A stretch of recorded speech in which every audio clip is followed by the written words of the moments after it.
दोस्तों, एक ऐसा गरीब किसान, गरीब मजदूर जो पहले किसानी करता था, खेती करता था, लेकिन किसी दूसरे के खेत में फिर वो मजदूरी करने लगा और महज उसकी सारी संपत्ति अगर मिला दी जाए तो मुश्किल से 5,000 रुपए उसकी सारी संपत्ति नहीं थी। वो और उसकी बीवी और उसका एक बच्चा, ये तीन आदमी पूरे दिन में कमाकर सिर्फ 2 वक्त की रोटी खा सकते थे। वो इंसान एक साल के अंदर 200 करोड़ रुपए का मालिक बन गया, जिसका रहने का कोई ठिकाना नहीं था, खाने का कोई ठिकाना नहीं था। वो इंसान सिर्फ एक साल के अंदर 200 करोड़ रुपए का मालिक कैसे बन गया? अगर जानना चाहते हो दोस्तों तो वीडियो को स्किप ना करें, पूरी देखें, मजा आएगा और आपको कुछ सीखने को मिलेगा। दरअसल वो जो किसान था वो पहले एक किसान होता था, लेकिन उसकी जमीन किसी बड़े जमींदार ने हथिया ली थी। फिर उसी जमीन पर वो बंधुआ मजदूरी करने लगा। उसी जमीन पर वो काम करके 2 वक्त की रोटी खाता था। वो और उसकी बीवी एक दिन सोचने लगे कि इस तरह से हम कुछ भी नहीं कर पाएंगे, क्यों ना हम भी शहर चले जाए यहाँ से, और वहां पर जो भी हम करेंगे मजदूरी, उससे यहाँ से अच्छा जो हम खा सकते हैं कम से कम। किसान जो मजदूर था वो, उसे ये बात अच्छी लगी। उसने कहा ठीक है। वो दोनों बिहार से दिल्ली में आकर रहने लगे। दिल्ली में आ गई, रहने का कोई ठिकाना नहीं था। लोगों के पास गए, काम मांगा, लेकिन उन्हें काम नहीं मिला। फिर वे शाम को थक हार कर एक बंगले के सामने जो फुटपाथ होती है वहां पर वो बैठ गए। पूरी फैमिली, कोई छत नहीं, कोई खाना नहीं, कोई रिलेशन वाला नहीं, सिर्फ खुले आसमान के नीचे अपने ऊपर वालों को याद करके वो वहां पर बैठे रहे ताकि रात बिता सके। अब वो जिस बंगले के सामने बैठे थे, अब यहां से जो दूसरी स्टोरी शुरू होती है दोस्तों, ये बड़े ध्यान से सुनना। वो जिसका बंगला था वो बहुत अमीर इंसान था। उसकी कई सारी फैक्ट्री थी और कई सारे बिजनेस उसके फैले हुए थे। वो 400-500 करोड़ रुपए का मालिक था जिसका वो बंगला था। लेकिन कुछ दिन पहले, लगभग 1-1.5 महीने पहले, उस मालिक को पैरालाइज हो गया और शरीर का आधा हिस्सा काम करना बिल्कुल बंद।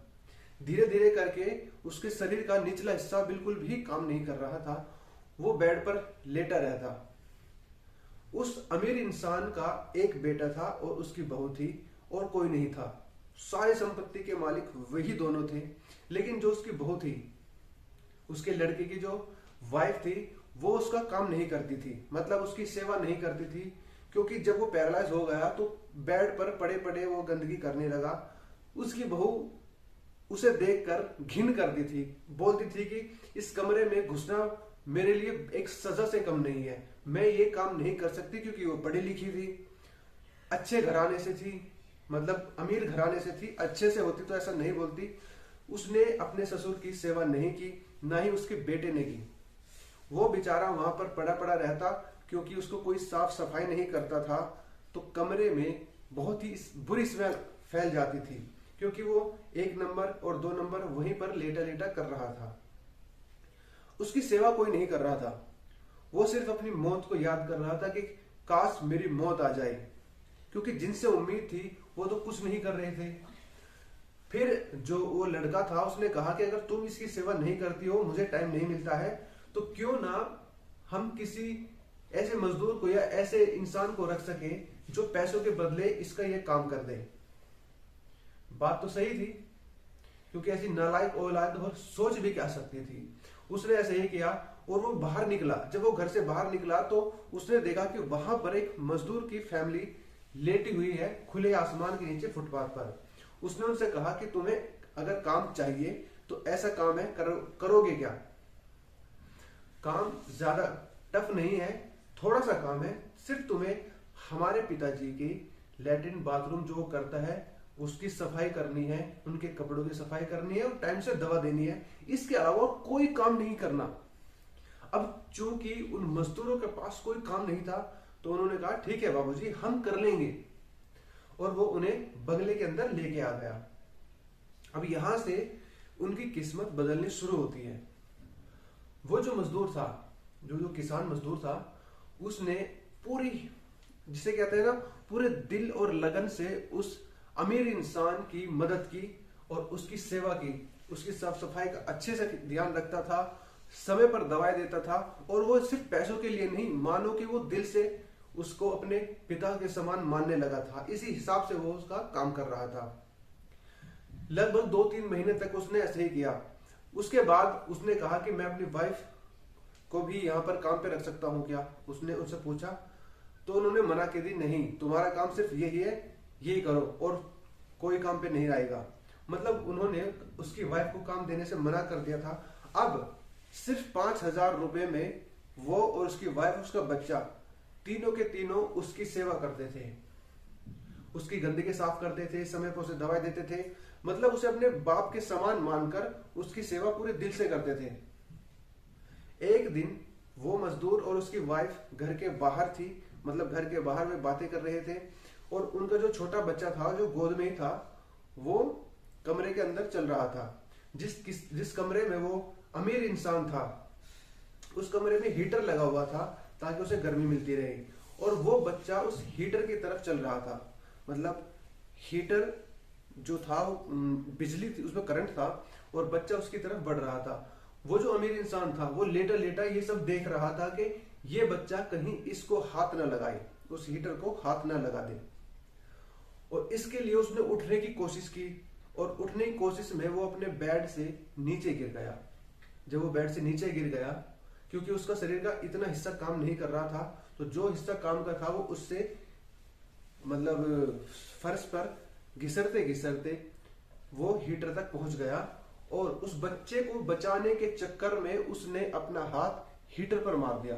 मतलब उसका जो पूरा हाथ था जो काम करता था वो हीटर पर लग गया, और हीटर पर लगने के बाद उसे बिजली का ऐसा झटका लगा कि वो झटका लगने से दूर जाके गिरा। लेकिन दोस्तों उस झटके से उसके शरीर की जो नसें दबी हुई थी, जो नसें काम नहीं कर रही थी, वो अब खुलने लगी थी। डॉक्टर ने जब चेकअप किया तो उन्होंने कहा कि अब तुम्हारी जो नसें हैं जो दबी हुई थी वो खुल चुकी है। अब क्या करना है, सिर्फ तुम्हें दवाई लेनी है और मेहनत करनी है, थोड़ी सी एक्सरसाइज जो उन्होंने बताई, मालिश, मसाज वगैरह। उन दोनों और उसकी बीवी ने बहुत मेहनत से उनकी मसाज की, और जितना हो सके उसको सेवा देने की अच्छे से अच्छी कोशिश की। उन दोनों मियाँ बीवी ने बहुत अच्छे से उसकी देखभाल की। दोस्तों लगभग 7 महीने के बाद अब वो जो अमीर इंसान था, जो वो खरबपति इंसान था, अब वो अपने पैरों पर खड़ा होने लगा। अब वो अपने आप से बाथरूम जा सकता था, टॉयलेट जा सकता था, नहा सकता था, वो इस काबिल हो गया था। और क्योंकि उसने अभी तक अपने बेटों को नहीं बताया था कि वो इतना ठीक हो चुका है, और ना ही उसके बेटे और बहू उसे देखने के लिए आए कि वो भी जिंदा है या मर गया। इस बीच उस अमीर इंसान ने अपने वकील को बुलाकर अपनी सारी संपत्ति का वारिस उस गरीब किसान को बना दिया। उसकी सारी संपत्ति लगभग 400 करोड़ रुपए की थी। उसका मतलब जितने उसके घर थे, बंगले थे, उसके गेस्ट हाउस थे, जितनी उसकी फैक्ट्रियां, कंपनी चल रही थी, गाड़ी, हर एक चीज उन किसान मजदूर के नाम उसने लिखित तौर पर कर दिया। कानूनी तौर पर अब वो उसके वारिस थे। जब ये बात उसके बेटों को पता चली, जो उसका एक ही बेटा था, उसको पता चली, वो और उसकी बहू आग की तरह लाल हो गए, गुस्सा आया, और वो अपने पिता के आगे हाथ जोड़ने लगे, माफी मांगने लगे कि हमसे गलती हो गई, हमें अपनी जायदाद से बेदखल ना करो। लेकिन दोस्तों जो हक उसकी औलाद का था, जो सेवा उस वक्त उसकी औलाद को करनी थी, वो किसी गैर ने बड़ी जिम्मेदारी के साथ की और उसका दिल जीत लिया।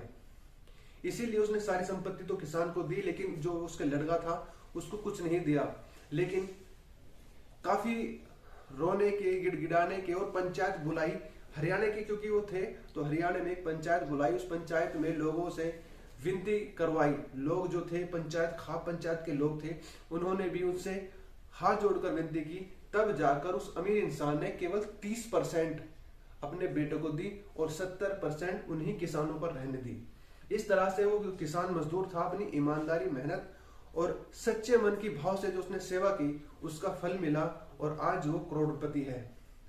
इसे कहते हैं कि ईमानदारी कभी भी बेकार नहीं जाती। अगर आप ईमानदारी से कहीं भी कुछ भी करते हैं तो उसका फल कब और किस तरह से मिल जाए कोई नहीं जानता।